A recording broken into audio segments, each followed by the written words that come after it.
due to redevelopment of the south and inner west markets to residential, a lot of the occupiers have been looking elsewhere for more affordable options. If there wouldn't be one particular tenant group or purchasing group that would now be looking within the area, there'd be all food users, high bay warehousing, the traditional transport operators and manufacturers.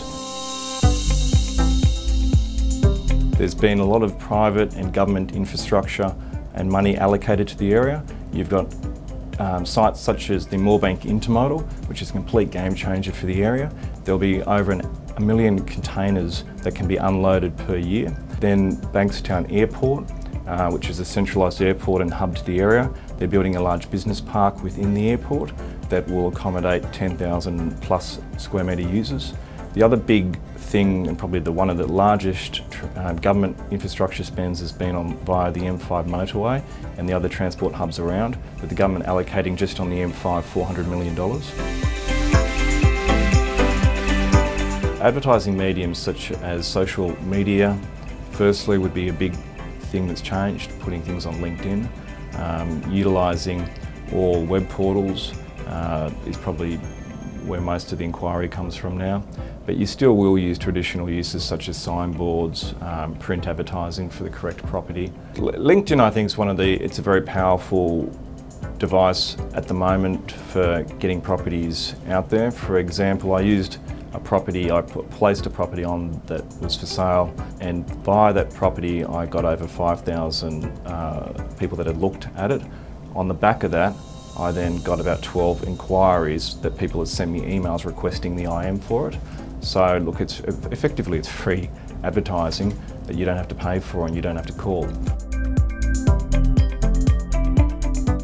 Look, our industrial yields in Bankstown and surrounds have followed the broader market trends and have tightened over the last 3 years. Generally, you'll find for an A-grade investment, they'll range between 5 to 5.5%, and lesser grade investments might be 6 to 7%. There'll be three typical investors in Bankstown and surrounds, being your local business owners who will buy the property in one investment company and lease it back to their operating company. You'd have your self-funded retirees and also your local business owners who might then look for additional investments in the area, given they're familiar with the suburbs and the types of investments that are available. Well, over the last 3 decades, I think it'd be hard pressed to find an industrial street in Bankstown and the surrounds that we haven't done a deal in. And through our experience, we deal with local developers, builders, investors and business owners. And through that, I think we offer both experience and integrity and fact-based advice, which I think our clients appreciate, which best positions them and their assets in the market.